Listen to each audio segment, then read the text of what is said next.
ಈಗಾಗಲೇ ಉಪಚುನಾವಣೆ ಒಂದು ಟಿಕೆಟ್ ಘೋಷಣೆ ಆಗಿದೆ, ತಮಗೆ ಏನ್ ಹೇಳಕ್ ಇಷ್ಟಪಡ್ತೀವಿ ಸರ್? ನನಗೂ ಈಗ ತಾನೇ ಗೊತ್ತಾಯ್ತು ಉಪಚುನಾವಣೆಗೆ ಟಿಕೆಟ್ ಘೋಷಣೆ ಆಗಿದೆ ಅಂತ ಹೇಳಿ. ಎಲ್ಲರಿಗೂ ಮೊದಲಿಗೆ ಯುಗಾದಿಯ ಹೊಸ ವರ್ಷದ ಶುಭಾಶಯಗಳನ್ನು ಹೇಳಲಿಕ್ಕೆ ಬಯಸ್ತೇನೆ. ಅದ್ರ ಜೊತೆಗೆ ಟಿಕೆಟ್ ಘೋಷಣೆ ಮಾಡಿದ್ದಕ್ಕಾಗಿ ನಮ್ಮ ರಾಷ್ಟ್ರೀಯ ನಾಯಕರಿಗೂ ರಾಜ್ಯದ ನಾಯಕರಿಗೂ ಕೂಡ ಅಭಿನಂದನೆಗಳನ್ನು ಸಲ್ಲಿಸೋದಕ್ಕೆ ಬಯಸ್ತೇನೆ. ಸರ್, ಈಗ ಪಕ್ಷ ಸಂಘಟನೆ ನಿಟ್ಟಿನಲ್ಲಿ ಸಾಕಷ್ಟು ಕಸರತ್ತು ನಡೆಸಿದ್ರಿ. ಪಕ್ಷ ಬಿಟ್ಟು ಹೋದವರೆಲ್ಲ ವಾಪಸ್ ಗರ್ ಆಪ್ಷನ್ ವಾಪಸ್ ಬರತ್ತಾರ. ಬಿಜೆಪಿ ಬಲವರ್ಧನೆಗೊಳ್ತಾ ಇದೆ ಸರ್. ಈ ಸಂದರ್ಭದಲ್ಲಿ ಈ ಉಪಚುನಾವಣೆ ಎದುರಬಾರ್ದಾಗಿತ್ತು, ಆಗಿದೆ ಮತ್ತು ಮಾಡಲೇಬೇಕಾದಂತ ಅನಿವಾರ್ಯತೆಯೂ ಇದೆ.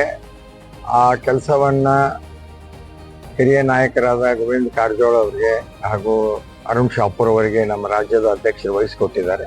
ಅವರು ತಮ್ಮ ಕೆಲಸ ಕಾರ್ಯವನ್ನು ಅವರು ಮಾಡ್ತಾ ಇದ್ದಾರೆ. ಸಂಘಟನೆಯ ಕೆಲಸವನ್ನು ನಾವೆಲ್ಲರೂ ಮಾಡ್ತಾ ಇದ್ದೇವೆ. ಸಾಹೇಬರು ನಾಮಿನೇಷನ್ ಯಾವ ಫೈಲ್ ಮಾಡ್ತಾರೆ ಸರ್? 23ನೇ ತಾರೀಕು ಸೋಮವಾರ ದಿನ.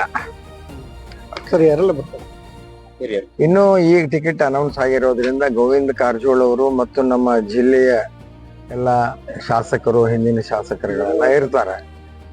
ರಾಜ್ಯದಿಂದ ಯಾರು ಬರ್ತಾರೆ ಅನ್ನುವಂಥದ್ದು ಇನ್ನೂ ಗೊತ್ತಾಗಿಲ್ಲ.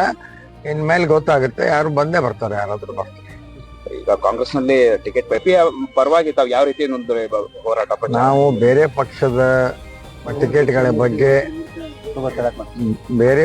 ಟಿಕೆಟ್ಗಳ ಬಗ್ಗೆ ನಾವು ವಿಚಾರ ಮಾಡಕ್ ಹೋಗೋದಿಲ್ಲ. ನಮ್ಮ ಪಕ್ಷದ ಸಂಘಟನೆ ನಾವು ಗೆಲ್ಲಬೇಕು. ಭಾರತೀಯ ಜನತಾ ಪಾರ್ಟಿ ಬಾಗಲಕೋಟೆಯಲ್ಲಿ ಗೆಲ್ಲಬೇಕು. ಇದು ನಮ್ಮ ಕ್ಷೇತ್ರ.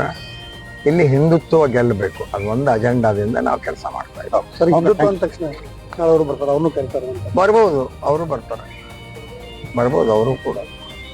Okay sir, thank you.